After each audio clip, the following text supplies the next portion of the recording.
Welcome to What to Know Down Below by Tina's Wish. We're here to empower you with the knowledge and tools you need to advocate for your own gynecologic health. Knowledge is power, and we encourage everyone to join us in learning more about what you need to know down below. Hi, my name is Erica Stallings. I'm really excited to be here today with Esty Rose from JScreen, and she'll tell you a little bit about what JScreen is and the work that she does. But we're going to be talking about family history, genetics, and how you can use that information to empower yourself to take preventative action. I'm also really excited to talk to Esty about what exactly a genetic counselor does in debunking some of the myths and misconceptions around genetic counseling and testing. And so with that, Esty, I'm really excited to get into our conversation. So there's actually a lot to unpack there, because I think for people who are not in this space, they're probably like, what is hereditary cancer? What is a genetic testing? So I think to get the conversation started, could you actually just tell me a little bit about what a genetic counselor is, the role that you play, and the role that you play in the medical system? I love that you asked that question. There are a lot of assumptions, and they're not always right, about what genetic counselors do, so I'm happy to share it with the world. So genetic counselors are trained in genetics and also in counseling. So all genetic counselors complete a master's degree in genetic counseling, and we learn all about the genetic basis of disease and the hereditary basis of disease, and then we try to relay that information to other people. So when we might suspect that there could be something genetic or hereditary going on in a family or a family member, we explain to our patients why we believe that's going on, what kind of clues we might have. Then we explain what kind of testing might be appropriate to determine whether or not we're right, what might be going on in the family. And then when the results come in, we break down that information in a digestible way for them, and we talk about what it means for them, what it could mean for their family members. Very often there's something they can do to get ahead of that risk or to change that risk or to manage that risk. So we kind of talk them through the whole process of genetic testing and all that follow-up that might go along with it. Yeah. So I want to also go back to one of the things I said in the intro, which is hereditary cancer risk. So I think for your average person, if particularly in the breast cancer space, you always hear the stat of like 1 in 8. But I guess I would love to sort of talk about, like, for an average person, what is a baseline risk of cancer? And then if you have this hereditary cancer risk or family history, what is that like? That's a big question. So it really depends on which cancers we're talking about. So I know today we wanted to focus more on the gynecological cancer. So I think just to make things a little bit simpler, I think we can talk about the breast cancer risk, that 1 in 8 that you mentioned. About 1 in 8 or 12% of women in the United States will get breast cancer, and about 2% of women will get ovarian cancer. That's the general population risk, people who don't have a genetic mutation in their family. However, some people do have genetic changes that are passed down within the family, and having those changes could predispose somebody to getting cancer and could make those risks higher than the average person. The cancer genetics world is ever changing, and it's constantly developing. We're learning more and more every day. So to make things a little bit simple, I think we could kind of focus on maybe 1 or 2 genes and use that as an example for other cancer genes out there. So we can focus on the BRCA1 and the BRCA2 genes, just because those are the most studied genes, and we probably know the most about those genes. These genes, as well as other cancer genes, are very important in our bodies because they prevent or they help protect us from getting cancer. Now, everybody has the genes. You have them, I have them, everybody listening to the show has these genes. And we need these genes to be working well because they're providing that very important function of protecting us from cancer. However, sometimes people have changes or mutations in these genes. And when they have these changes, that causes the gene not to work so well. So again, when it's working, you're getting that protection from cancer, but when it's not working because there's a mutation, you're losing some of that protection. So anytime somebody has a mutation in any cancer gene, whether it's the BRCA gene or any other genes related to other cancers, that makes them at a higher than average risk to get cancer. So going back to your question before, we said 1 in 8 women or 12% of women will get breast cancer. Well, if they have a BRCA1 or a BRCA2 mutation, that risk could be up to about 85%. If they have a BRCA mutation, that can also make their ovarian cancer risk up to 60%. So it's not 100%, it's not a guarantee that a woman who has any of these mutations will get these cancers, but the risks are significantly higher than somebody who doesn't have a mutation. So part of the reason I'm really excited and passionate about being here with you today is I carry a BRCA2 mutation. which is inherited, came from my mom, or my mom was the first person in my family who got tested. We actually believe or suspect that it comes from her father, who had prostate cancer. And I think we'll talk a little bit later in the episode about, the fact that it can be passed on either by either gender. But my experience was a little bit different. My mom had already had cancer twice when she finally got genetic counseling and testing. And then when I did my testing in 2014, I actually had it done by an oncologist who was certified in genetic counseling and testing. And so I think my experience is a little bit different. So I think one of the things I'd love to sort of start talking about is, okay, let's say that you have a parent or a family member who has had cancer, and you are thinking about genetic counseling and testing. What is that even like? Like, how do you find someone? What actually happens in an appointment? Are there things you should bring? Yeah, that's a really good question. So things you should bring is definitely your family history. That's the number one most important thing, because knowing your family history can provide context, and it can provide clues to the genetic counselor as to what might be going on in the family. So any way that you can share information with family members to kind of make sure that the story is complete when you're speaking to the genetic counselor could be really helpful. There are actually many tools out there that exist that can help people kind of organize their family history, and you could get other people in the family couldn't help, provide different clues. Maybe great Aunt Sally had this and Grandpa Ben had that. It could be very helpful if everybody can contribute to the family history, and it could be shared within a family. But that's the number one thing to bring is family history. When a genetic counselor is taking a family history, we're looking for clues, or we're looking for red flags in the family history. So for example, sometimes we'll see a lot of people on the same side of the family with the same cancer types over and over. Or maybe we'll see people getting a cancer diagnosis at a pretty young age. People of certain ethnicities are more likely to have mutations in certain cancer genes. So when we're taking the family history, we're kind of looking around to see if any of those things might apply to help give us clues as to which gene or which type of cancer types might be running in the family. It is very helpful to have this, but it's not necessary to have this, because really anybody can access genetic testing today. Back in the day of genetic testing, the criteria for testing used to be much stricter, and people didn't really have access to the test if they didn't meet the criteria, such as having a certain number of family members who've had cancer, et cetera.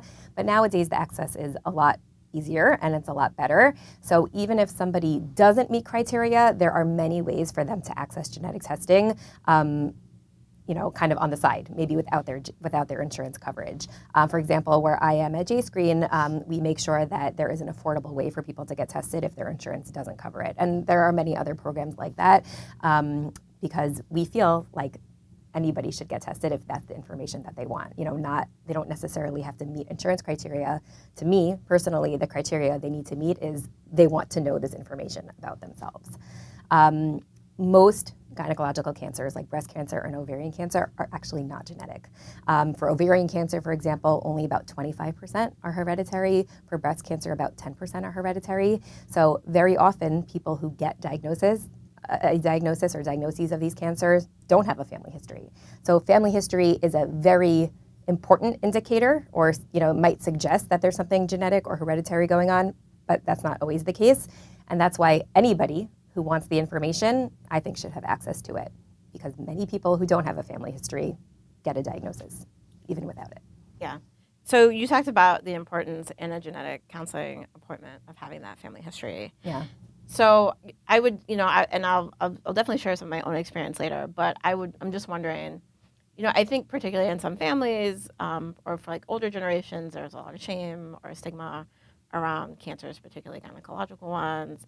And sometimes people aren't always able to access it, or it can be hard to pull that information out.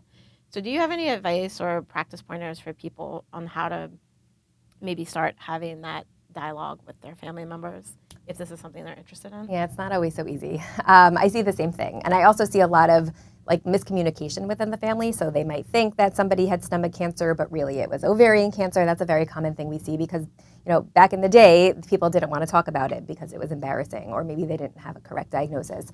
So we don't always get an accurate family history. I think that it is very helpful to have a conversation with the family. I know that's not always easy. We're all, all over the place, and we're not always getting together. During the holiday time, a lot of families will, get together for Thanksgiving or for Rosh Hashanah or whatever it is, and they'll, kind of always they'll have a group of people together. That's always a good time to bring it up, instead of talking about how good the casserole is, or what the score of the football game is. Maybe bring up, what is the family history? What's been going on in our family? And you'll probably learn a lot of things you didn't know, by having conversations like that.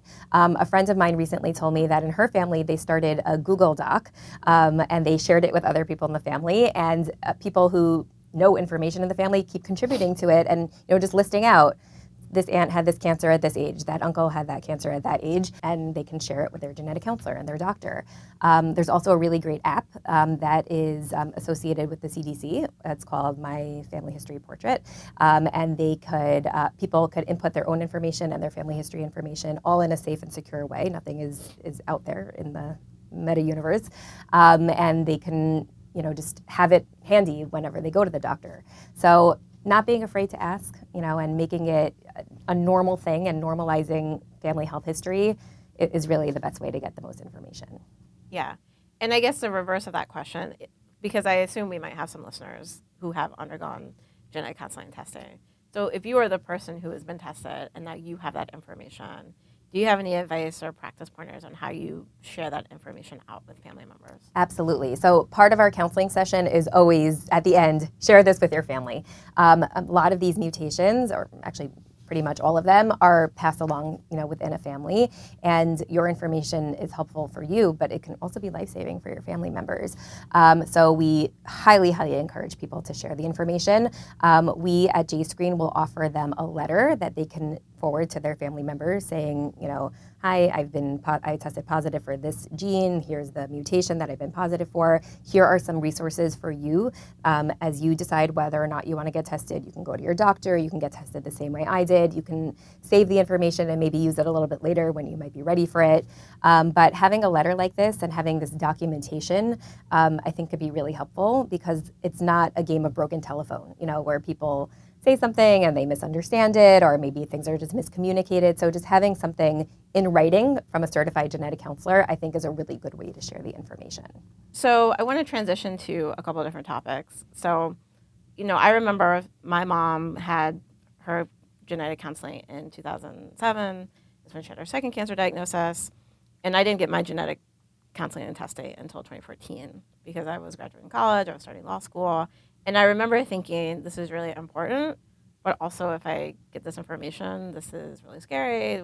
Like, what do I do? Am I going to have to do a thing? And, I think ultimately I ended up having a double mastectomy the same year I got my test results, just because my family history, my mom had breast cancer for the first time at 28, so that was a recommendation from my doctors. So I want to spend some time sort of talking about, okay, we've had, let's say hypothetically, I've had the appointment, I've gotten the information, I got all my family health history. Now I learned that I'm an individual and I carry BRCA1 or BRCA2. What happens next? What are the things that I could do? Are there, people that I need to talk to? What's the journey look like? It's a journey. It is a journey because it's a lot of information at once. You were probably not very surprised when you got your results. You knew that there was a 50% chance that you would be positive. Not all my patients have that, prep time to know that they might actually be positive, and it's heavy. It is a lot. You have a lot of decisions to make. The decisions don't necessarily need to be made at the moment, at the time that you get the results. Sometimes they can be pushed off a little bit, and you have a little bit more time to make the decision if you're getting the testing without a diagnosis. Some people only get tested once they already have a diagnosis, and at that point, things usually have to move a little bit faster with treatment and other things, and we could talk about that as well. But for people who get tested without a cancer diagnosis, they just listen, and they have to hear what the options are and what makes the most sense for them. Specifically for a BRCA mutation, and for women that I'm counseling, we talk about different options that they have for breast screening, which might include doing frequent and early mammograms or breast MRIs. For some women, it might be doing a risk-reducing mastectomy like you did. But something's got to be done, usually like in the early to mid 20s, like we got to start doing something because of that fear of having an early cancer diagnosis, like what happened with your mom. When it comes to ovarian cancer, we talk about the strong recommendation to do a bilateral salpingo-oophorectomy, which is a surgical removal of the fallopian tubes and also the ovaries. This is recommended as opposed to doing ultrasounds of the pelvis or ovaries because it's now believed that there is no good screening like ultrasound for ovarian cancer. And if there's no good screening and if the symptoms of ovarian cancer are quite vague, people aren't going to find it early. And that's why many people here might have heard that ovarian cancer, when it's detected, it's usually already at a pretty late stage. And at that point, it's very hard to treat. So the recommendations are a little bit stronger for ovarian cancer than they are for breast cancer. And it is recommended that all women who have a BRCA mutation do remove both their fallopian tubes and their ovaries by the time they're done having their kids or by their early to mid 40s because of that. A lot of people ask me about the fallopian tubes. The reason that is also included in the surgery is because it's believed that most ovarian cancers actually start in the fallopian tubes. So we say remove both, and then you don't have to worry as much, about that risk of ovarian cancer. We say by the time a woman is done having kids because the ovaries are necessary for fertility.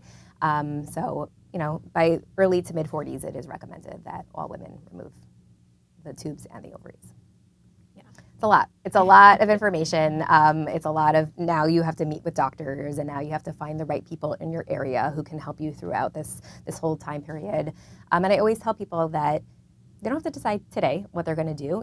Some people will say, I'll start with the screening and maybe when I'm a little bit more established, I'll do surgery.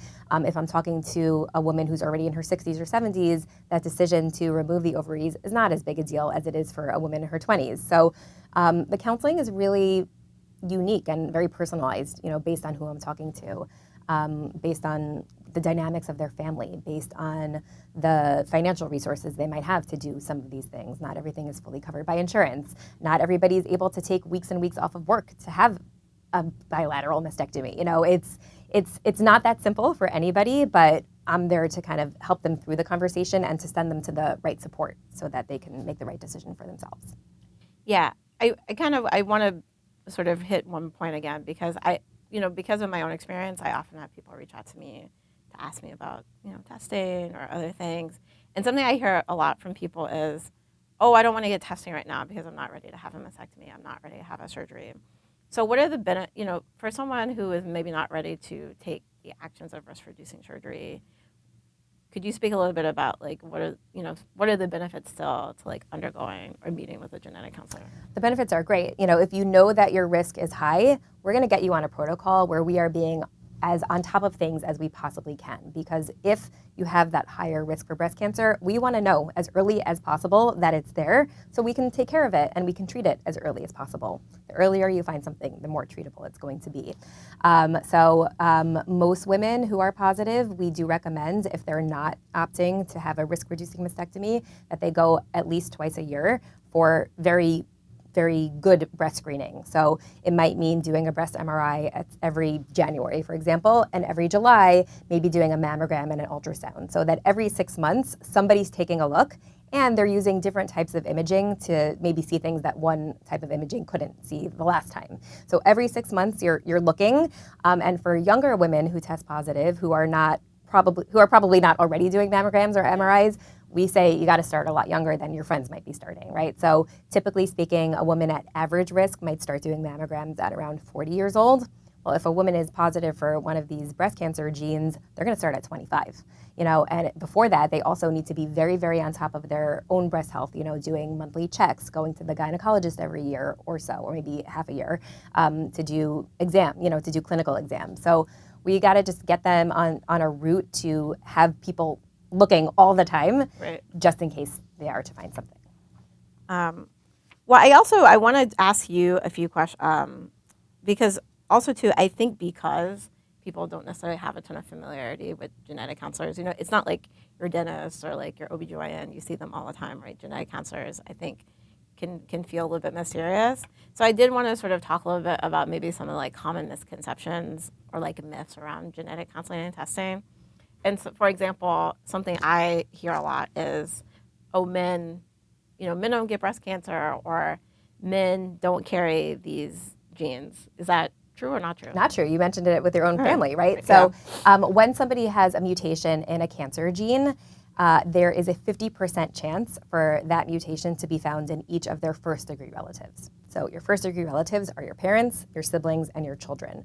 So it doesn't make a difference if they're male or female. It's 50% for those people to have the mutation. So you assumed, or you assumed that your mom got it from her father, you Right, said? because my paternal grandfather passed away before he was able to do testing. So that's why we assume that's where it's from. Yeah, and that makes sense.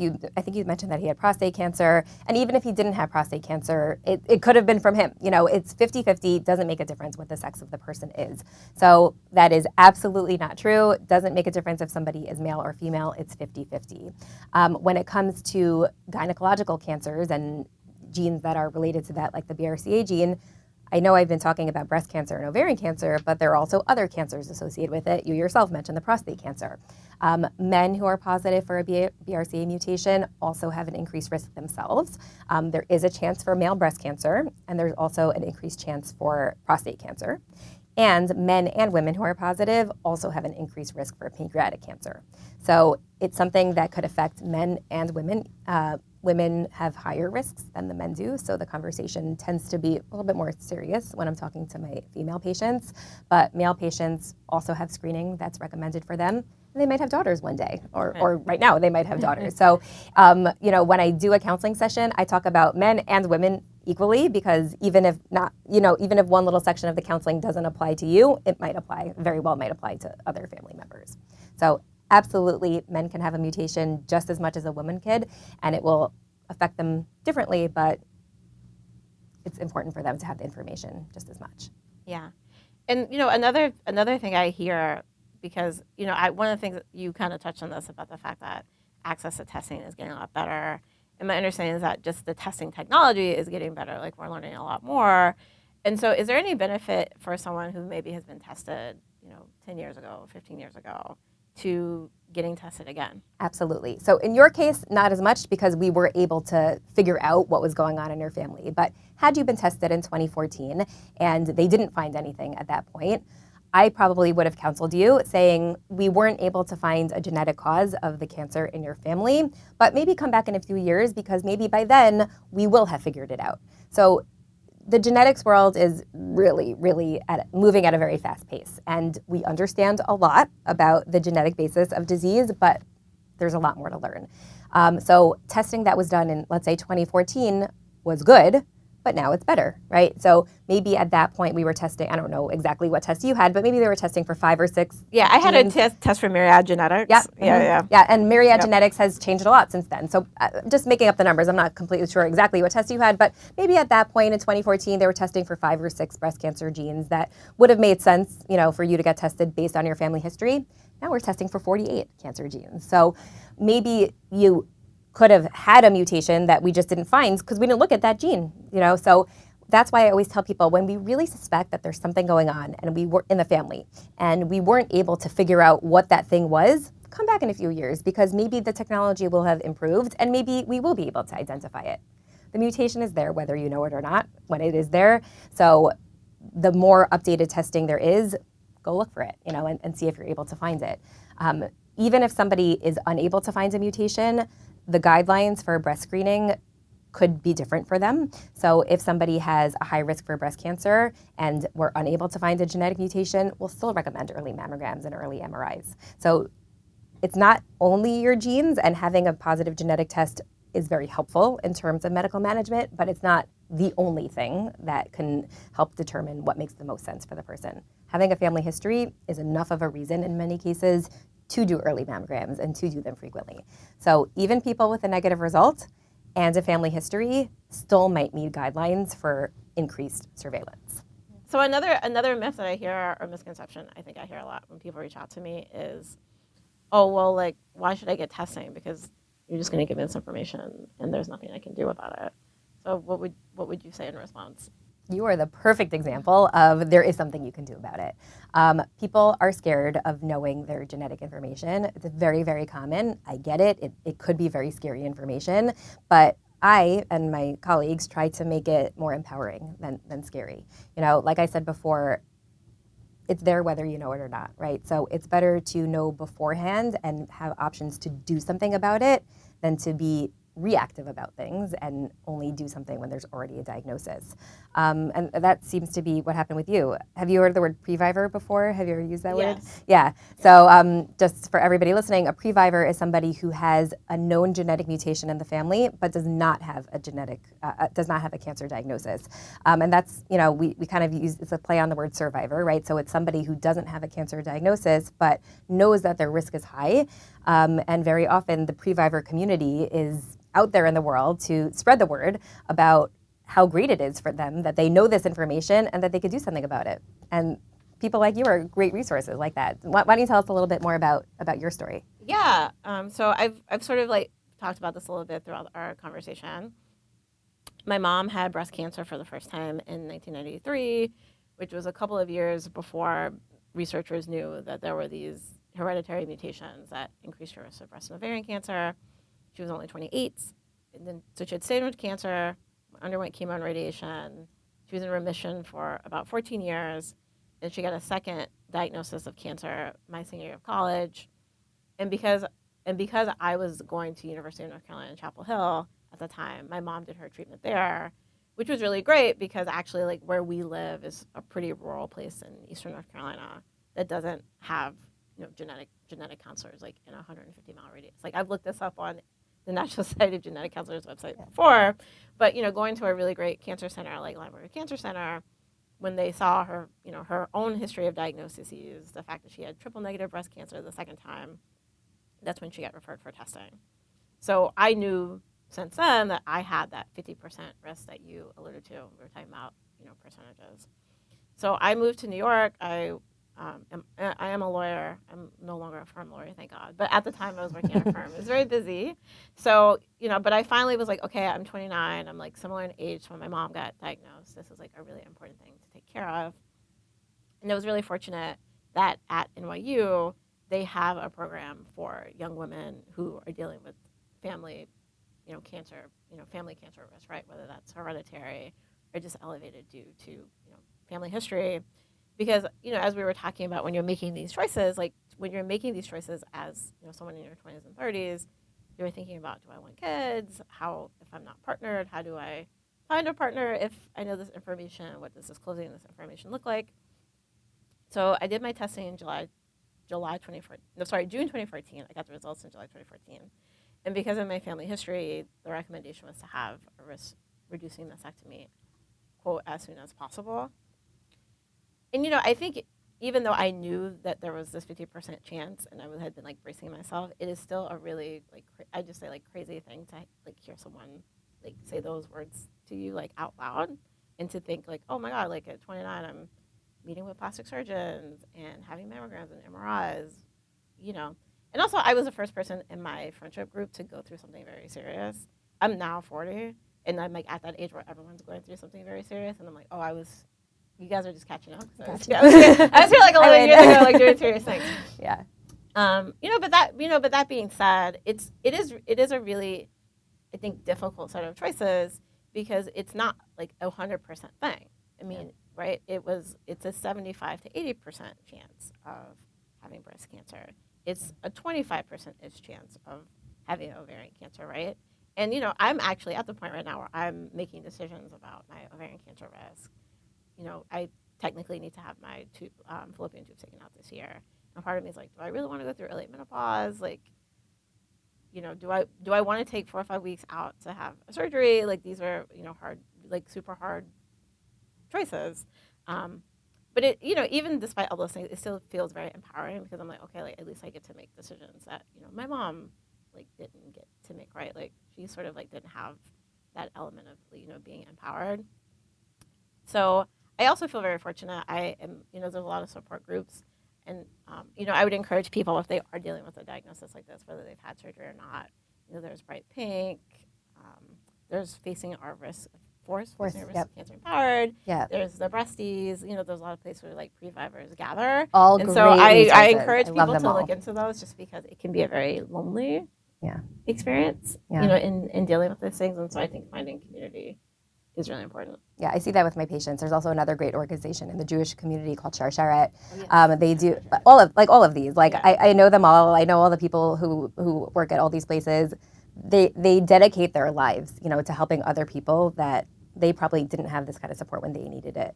And I'm so proud to be part of this community. And this is why I advocate for testing before something happens, right? It's better to be proactive than it is to be reactive. It's not easy. It's not a walk in the park to go through these decisions, to go through these surgeries. You know yourself.